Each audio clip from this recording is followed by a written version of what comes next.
தமிழக முதல்வராக இருந்து 21 ஆண்டு காலம் தமிழக முதல்வராக தந்தை பெரியாருடைய கனவை, பேரறிஞர் அண்ணாவினுடைய கனவை நிறைவேற்றி என்னென்ன திட்டங்களை எல்லாம் நம்முடைய தந்தை பெரியார் அவர்கள் இந்த மக்களுக்கு செய்ய வேண்டும் என்று சொன்னாரோ அந்த திட்டங்களை எல்லாம் நிறைவேற்றி தந்தவர் தான் நம்முடைய தானை தலைவர்.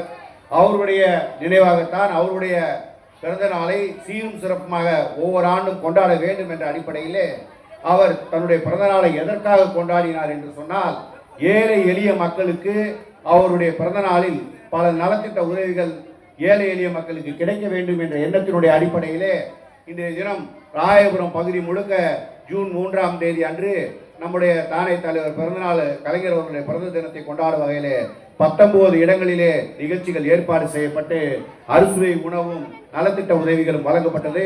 அதை ஒட்டி இன்றைய தினம் மேற்கு பகுதியிலும் கிழக்கு பகுதியிலும் தொடர் நிகழ்ச்சிகளை நாம் நடத்தி கொண்டு வருகின்றோம். இந்த மாதம் முழுக்க நம்முடைய கலைஞர் புகழை நாம் சொல்லிக் கொண்டிருந்தாலும், இந்த வருடம் முழுவதும் சொல்லிக் கொண்டிருந்தாலும் பற்றாது என்பதனால் நாம் தொடர்ந்து சொல்ல வேண்டிய கட்டாயத்தில் இருக்கிறோம். இன்றைய இளைஞர்களுக்கு திராவிட முன்னேற்ற கழகம் கடந்த 75 ஆண்டு கால வரலாற்று கொண்ட திராவிட முன்னேற்ற கழகம் என்ன செய்தது என்பதை சொல்ல வேண்டிய அவசியமும் கட்டாயமும் நமக்கு ஏற்பட்டுள்ளது. அதை கூற வேண்டிய கட்டாயத்தில் நாம் இருக்கிறோம் என்பதனை கருத்தில் கொண்டு நம்முடைய தானை தலைவர் தமிழக முதல்வர் கலைஞர் அவர்கள் தான் இந்த தமிழ்நாட்டிலே பெண்களுக்கு சொத்திலே சம பங்கு உரிமை 1989 கொண்டு வந்தார். அதே போல ஒரு மனிதனை இன்னொரு மனிதன் இழுக்கக்கூடாது என்று அந்த கை ரிக்ஷா திட்டத்தை ஒழித்து சைக்கிள் ரிக்ஷா திட்டத்தை கொண்டு வந்தார். அதே போல இன்னைக்கு டைட்டில் பார்க் மூலமாக தமிழ்நாட்டிலே டைட்டில் பார்க்கை கட்டி இன்றைய தினம் உலகம் முழுக்க நம்முடைய சகோதரிகள் இன்றைய தினம் அமெரிக்காலையும் லண்டன்லையும் ஜெர்மனிலையும் பிரான்ஸ்லையும் பல்வேறு நாடுகளில் நம்மளுடைய சகோதரிகள் நம்முடைய பிள்ளைகள் வேலை செய்கிறார்கள் என்றால் அதற்கெல்லாம் முத்தாய்ப்பாக இந்த தமிழ்நாட்டை சீர்திருத்தம் செய்தவர் தான் நம்முடைய தமிழக முதல்வர்.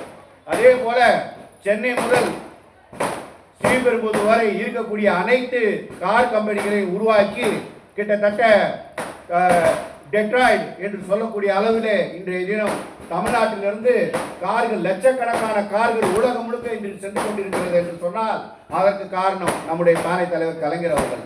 இந்த கண்ணொளி திட்டம் என்ற ஒரு திட்டம், தனக்கு சிகிச்சை பெறுவதற்காக அவர் அமெரிக்கா சென்று வந்தார். ஆனால் சென்று வந்தவுடன் அவர் செய்த வேலை என்னன்னா, நமக்கு கிடைத்த இந்த கண்ணொளி திட்டம் ஏழை எளிய மக்களுக்கு கிடைக்க வேண்டும் என்ற அடிப்படையிலே தமிழ்நாட்டில் இருக்கக்கூடிய எல்லா ஏழை எளிய மக்களுக்கும் அந்த கண்ணொளி திட்டம் என்ற அற்புதமான திட்டத்தை கொண்டு வந்து இப்படி பல்வேறு திட்டங்களை நம்முடைய தானை தலைவர் கலைஞர் அவர்கள் நம்முடைய தமிழக மக்களுக்கு தந்தார். இது மாத்திரமல்ல, நாம் சொன்ன என்றால் நீண்ட நெடிய வரலாறாக சொல்லிக் கொண்டிருக்கலாம். அதே போல இன்றைய தினம் அவருடைய வழியிலே வந்த நம்முடைய தமிழக முதல்வர் அவர்கள் இந்த 4 ஆண்டு காலம் மிக சிறப்பான ஒரு நல்லாட்சியை நடத்தி பெண்கள் இந்த சமுதாயத்தில் முன்னேறினால்தான் இந்த தமிழ்நாடு முன்னேறும் என்ற அடிப்படையிலே இன்றைய தினம் தமிழ்நாட்டு பெண்களுடைய வாழ்க்கையிலே ஒரு மிகப்பெரிய மறுமலர்ச்சியை ஏற்படுத்தி நம்முடைய தானை தலைவர் எதிர்கட்சி தலைவராக இருக்கும்போது தளபதியார் அவர்கள் எதிர்கட்சி தலைவராக இருக்கும்போது கொரோனா காலத்தில் 5000 ரூபாய் கொடுக்க வேண்டும், மக்கள் எல்லாம் வீட்டுக்குள்ளேயே முடங்கி கூட கிடக்க வேண்டிய சூழ்நிலை ஏற்பட்டுள்ளது.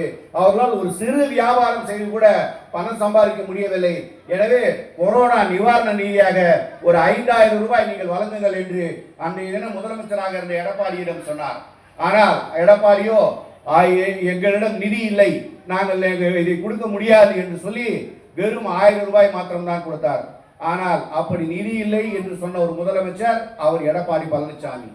ஆனால் இன்றைய தினம் கடந்த 19 மாதங்களாக 1,19,00,000 ஏழை எளிய மக்களுக்கு மாதந்தோறும் 1000 ரூபாய் கொடுக்கக்கூடிய ஒரு முதலமைச்சர் தான் நம்முடைய தளபதியார். இந்த திராவிட மாடல் ஆட்சி ஒரு பானை சோறுக்கு ஒரு சோறு பதம் என்பது போல ஒரு கொரோனா காலத்தில் ஒரு சாப்பாட்டுக்கு ஒரு 1000 ரூபாய் கொடுத்து விட்டு கிட்டத்தட்ட 4,80,00,000 கோடியை இந்த தமிழ்நாட்டிலே கடனாக வைத்துவிட்டு சென்றவர் எடப்பாடி பழனிசாமி. ஆனால் நம்முடைய தானை தலைவர் தமிழக முதல்வர் அவர்கள் விடியல் பயணம் என்ற அடிப்படையிலே இன்றைய தினம் 800 கோடி மகளிர் தினந்தோறும் பஸ்ல பயணம் பண்ணி